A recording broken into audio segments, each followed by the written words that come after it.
First house, এটা second house, এটা third house, এটা ফোর্থ হাউস, এটা ফিফথ হাউস, এটা সিক্সথ হাউস, এটা সেভেন্থ হাউস, এটা এইটথ হাউস, এটা নাইনথ হাউস, এটা 10th হাউস, এটা 11th হাউস, আর এটা হলো 12th হাউস।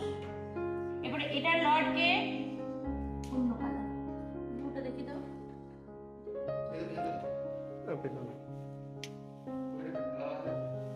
এখানে এটা হলো বৃহস্পতি, এটা হলো শনি, এটাও শনি, এটা বৃহস্পতি, এটা মঙ্গল, এটা শুক্র, এটা বুধ, এটা চন্দ্র, এটা রবি,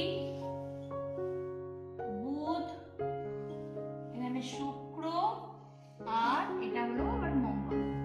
তাহলে দেখুন আমি এখানে যদি বলি ফার্স্ট লর্ড কে হলো? ফার্স্ট লর্ড বৃহস্পতি, হ্যাঁ।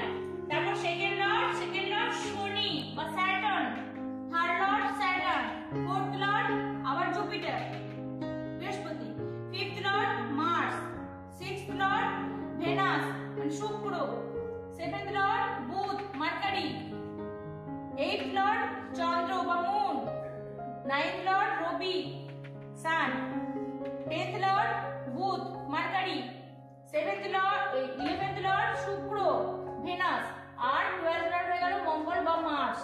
ঠিক আছে, তাহলে আমরা জানতে পারলাম কোন ঘরটাই কার। তাহলে ফার্স্ট লর্ড আমি যদি বলি বৃহস্পতি, তাহলে বৃহস্পতি কি কি বলবো?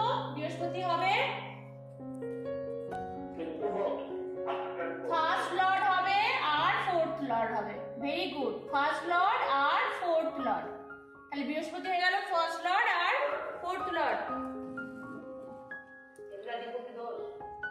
না নয়, আমি বোঝাচ্ছি, এই ব্যাপারটা নিয়েও তোমাদের অনেক ভুল বোঝাবুঝি আছে। আচ্ছা, সেকেন্ড লর্ড শনি, শনি কি হবে? শনি সেকেন্ড লর্ড আর থার্ড লর্ড, সেকেন্ড লর্ড আর থার্ড লর্ড।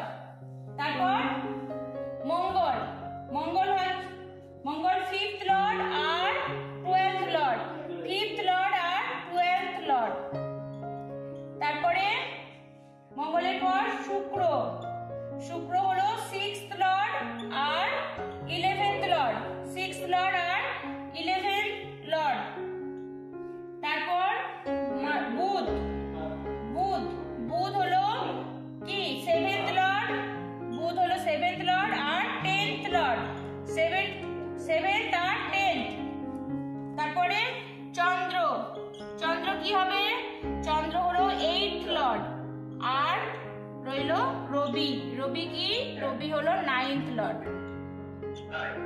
সবগুলোই হয়ে গেছে আমাদের, হয়েছে 1 2 3 4 5 6 7। হ্যাঁ, তাহলে ফার্স্ট লর্ড হিসাবে বৃহস্পতি, তাহলে বৃহস্পতি ফার্স্ট লর্ড হিসাবে কি বলবো? শুভ বলবো। ফোর্থ লর্ড হিসাবেও শুভ বলবো। তাহলে বৃহস্পতি এখানে শুভই, ঠিক আছে, শুভ। শনি সেকেন্ড লর্ড হিসাবে নিরপেক্ষ আর থার্ড লর্ড হিসাবে অশুভ, দুটো মিলিয়ে কি হয়ে যাবে? অশুভই হয়ে যাবে, ঠিক আছে, অশুভ। আচ্ছা, মঙ্গল ফিফথ লর্ড হিসাবে শুভ, খুবই শুভ, আর 12th লর্ড হিসাবে কি? নিরপেক্ষ। দুটো মিলিয়ে মঙ্গলকে এখানে আমরা শুভই বলবো। তারপর শুক্র 6th লর্ড হিসাবে অশুভ আর 11th লর্ড হিসাবেও অশুভ। তাই শুক্র ধনু লগ্নের জন্য খুবই অশুভ, অতীব অশুভ, ঠিক আছে। বুধ 7th লর্ড হিসাবে শুভ, নিরপেক্ষ, শুভ বলবো না, নিরপেক্ষই বলবো, মারক ভাব। আর 10th লর্ড হিসাবে শুভ, দুটো মিলিয়ে আমরা মোটামুটি শুভই বলতে পারি।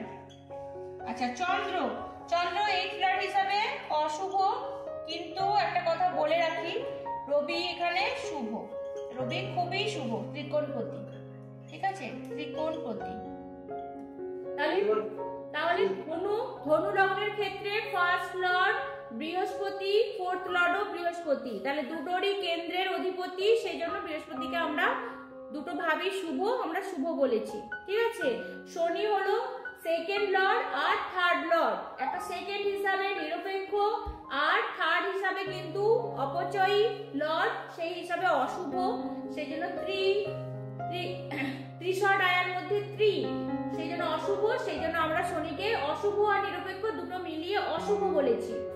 মঙ্গল হলো ফিফথ লর্ড আর 12th লর্ড, ফিফথ লর্ড হিসাবে ত্রিকোণপতি, সেই জন্য খুবই শুভ, কিন্তু দ্বাদশ ভাব হিসাবে নিরপেক্ষ, আমরা শুভই বলবো মঙ্গলকে। তারপর শুক্র সিক্সথ লর্ড, সিক্সথ হিসাবে খুবই খারাপ, অশুভ, এবং 11th লর্ড হিসাবেও অশুভ, দুটোই অপচয় ভাবের লর্ড হয়ে গেল শুক্র, সেই জন্য শুক্রকে আমরা বলবো খুবই অশুভ। তারপরে বুধ হলো সপ্তমপতি এবং দশমপতি, সপ্তমপতি হিসাবে কেন্দ্রপতি কিন্তু মারক, সেজন্য সপ্তমকে আমরা নিরপেক্ষ বলছি, আর দশম হলো শুভ কেন্দ্রপতি, সেজন্য বুধকেও আমরা মোটামুটি শুভ বলতে পারি। চন্দ্র অষ্টমপতি হিসাবে অশুভ বলেছি, আর রবি নবমপতি, যেহেতু ত্রিকোণপতি হিসাবে রবি এখানে খুবই শুভ, ঠিক আছে।